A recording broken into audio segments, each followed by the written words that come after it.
Hi guys, welcome back to another Clash Royale YouTube video, and in today's video, I'm clashless because I am extremely disliking the state of the game right now. I think it's incredibly boring to play. I think Supercell is destroying their game, and I'm not liking it, frankly. So I'm still going to be posting Clash content. I mean, probably my next video is going to be Clash Royale related, but today, I'm just going to do a pure yap. And if you're a genius, please stay to the end of the video because I do need help. I wanted to play this other game, but the dimensions on OBS don't really work, so I'm begging and pleading for your assistance. Thank you.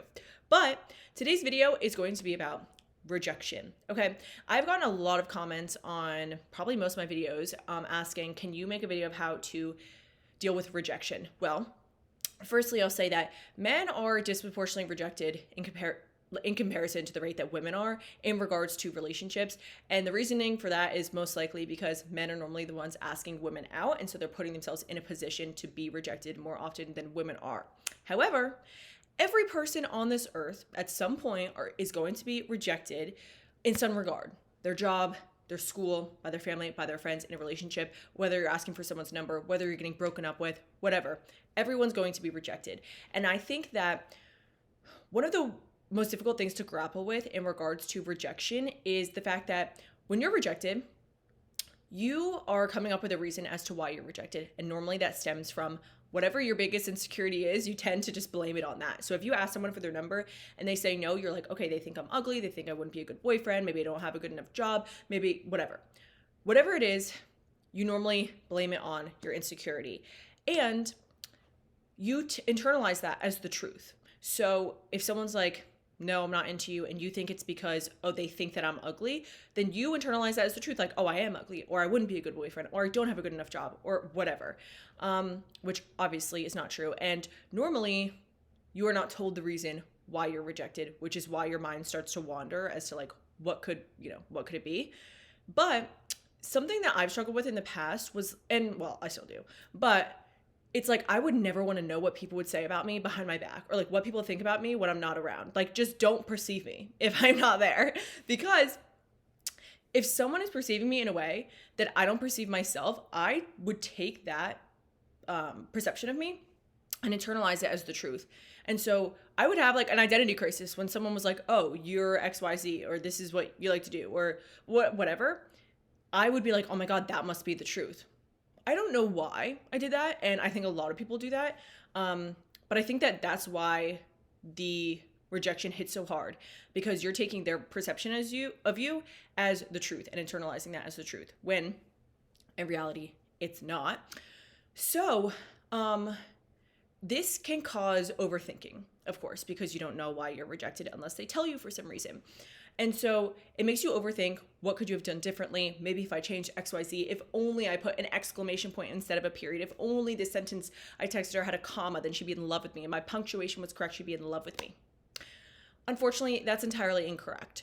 And the minute changes that you might have made in the way you asked her out or the way you went about things probably would not have made a difference in her final answer of she's not interested, or she doesn't think it's going to lead somewhere. She probably would not even notice those minute changes. So don't be overthinking all the small things you did. Now, I'll say a little caveat to this would be, if you're in a relationship with someone, or you're talking to someone for a while and they decided like, listen, it's not going to work, and they told you like your communication needs work or something like that, you can reflect on your actions and think like, okay, maybe I should change the way I communicate or something, and bring that into my new relationship so that I don't repeat the same mistakes. It's okay to do that. I'm just saying, don't overthink your little changes. The way, if you went up to someone at a coffee shop and asked for her number, first of all, follow my script. Okay, in my videos, follow my script.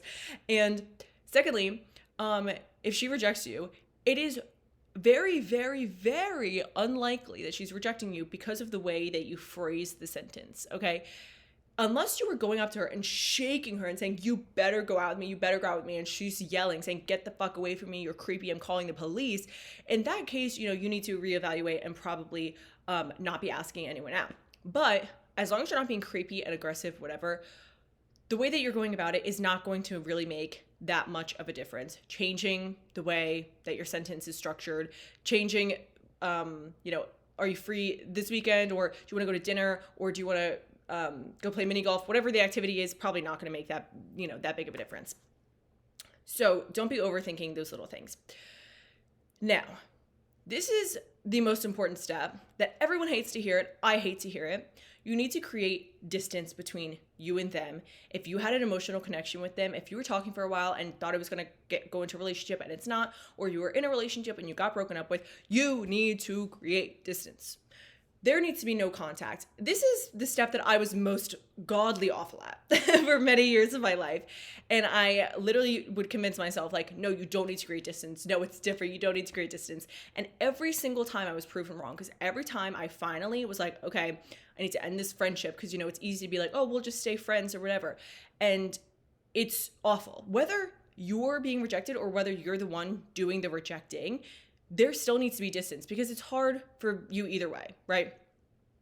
I know if you are used to being rejected or whatever, you're like, oh, it's easy for someone to reject someone else. It's not easy, right? You're still hurting someone else. And normally, hopefully, it's not done in a malicious way. But there needs to be distance. So you need to go no contact. Don't be texting them. Don't be calling them. Don't be checking on their social media. Don't be going out of your way to run into them. I don't know if you're like in school or something like that. Okay, you need to create real distance. And the reason for this is because if they text you, oh, they're going out to a party, they're going out to the bar, the club, you are going to be worried about, oh, are they going to find someone else? They're going to hook up with someone, whatever. And every time that happens, it resets your healing process. You cannot get over something if you're constantly still in contact with them. And I understand it's difficult when you become attached to someone and you're texting them and you're like, well, who the hell am I supposed to text my random thoughts to now? Like, oh my God, my grocery store was sold out of my favorite soda. Who the hell am I supposed to tell? Because you're used to telling this person. Well, this is a time in your life in which you rely on your family members, your friends. Maybe start talking to yourself more often. Maybe talk to yourself in the mirror. Maybe even set up a camera and start playing Clash Royale on YouTube while sitting on your bed. Those are personally the resources that I turn to. So, of course, it's going to be difficult to detach from this person. And then if you and them decide that it is within your boundaries to at some point become, friends again later down the line, then I think that's, whatever. That's your boundary. That's your decision. Not for me to give an opinion on. But I will say my rule of thumb for this would be do not become friends with them later down the line if you could not see them in a new relationship with a new person and not just feel genuine happiness for them. You should not have like that heart sinking feeling and that stomach drop if you see them with someone new. It should just be pure happiness feelings. That's when you know, okay, I've healed past this. I've gotten over it. I'm happy to see them in a happy, healthy relationship. And at that point, if you guys decide to be friends, then you decide to be friends. But do not become friends before that stage happens, because if you do see them with someone else, then again, your healing process is reset. I don't want that for you. You don't want that for you. It's no good. Of course, if you ask for someone's number at a coffee shop and they just said no, you don't really need to go through the whole process of like, I need to do no contact, because you're going to be going your separate ways. Like, they're going to leave the coffee shop, you're going to leave the coffee shop, and you're probably never going to see each other again. You don't need to go out of your way to go no contact with them. So that's really only if you have like an established emotional connection with them or you've become attached to them. My last tip would be, if you've been rejected, don't let that one rejection prevent you from finding someone else that you could have a successful relationship with. So if you go to a coffee shop and you ask for someone's number and they say no, but you go somewhere else the next day and you're like, oh my God, I really want to ask this person out. Oh, I don't know, because I was rejected yesterday. Like, how embarrassing if I'm rejected 2 days in a row. That new girl does not know you were rejected yesterday. The only person who knows that is you, okay? So if you want to ask someone out and you're rejected, you don't need to tell anyone. You don't even need to tell your friends, okay? You don't even need to tell me. You don't need to tell anyone. So if you're feeling like, oh, it's embarrassing for me to be rejected, whatever, I don't want people to find out, no one's going to find out if you don't tell anyone. So anyways, don't let that one small rejection prevent you from asking other people out. I will say though, if you were in a relationship and you were rejected, as in broken up with or something, don't hop right into the next relationship. Quite the opposite, actually. You need to take some time for yourself and heal from that. But don't think, oh, I was hurt in that relationship, I was rejected in that relationship, therefore I'm just never going to get into a new one, because that's how we end up lonely forever. And that's not the fate we're going to have. I think I started posting dating content maybe 2 or 3 months ago, and I'm expecting a wedding within the year. due to my Clash Royale dating content. And as I've said in previous videos, I will be willing to officiate. So if you want me to officiate your wedding, make sure to follow all my advice, all my scripts, how to deal with rejection, make sure to ask out new people, and I got your back, okay? Now, please have my back. If you're a genius, please stick around for the next minute because I need help. Thank you for watching and goodbye. Guys, as you can see, this is my current dilemma, okay? I may or may not want to play Minecraft. Now, of course, I just joined a creative world just for this quick, you know, hopefully tutorial for that one of you can give me. But I don't know how to fit this screen and my face cam at the same time, because if I were to fit this to the screen, how do I do that? This is it fit to the screen. So I basically wouldn't have my inventory. Now in the normal setting of survival, this would be my health bar. So like I would either have to cut out my health bar or my inventory to have my face cam here.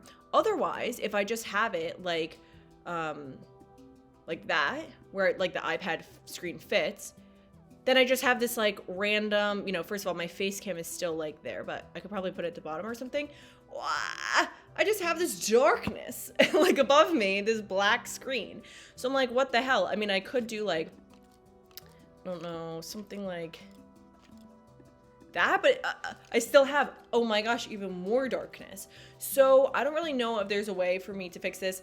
Now, I don't really have an iPad. I mean, I don't really have a computer that I could play Minecraft with right now just because my computer's so slow and I need to get a new one. So I'm like, oh, I'll just play on my iPad. It's glitching right now because I just loaded the world. But I just don't know how to fit it with the face cam. So maybe there's no solution. If you have a different mobile game where I can keep my iPad this way, you know, vertically instead of horizontally, let me know, because then it fits perfectly just like Clash Royale. So please let me know if there's any way to fix this, because I really want to play Minecraft. Okay, thanks for watching and goodbye.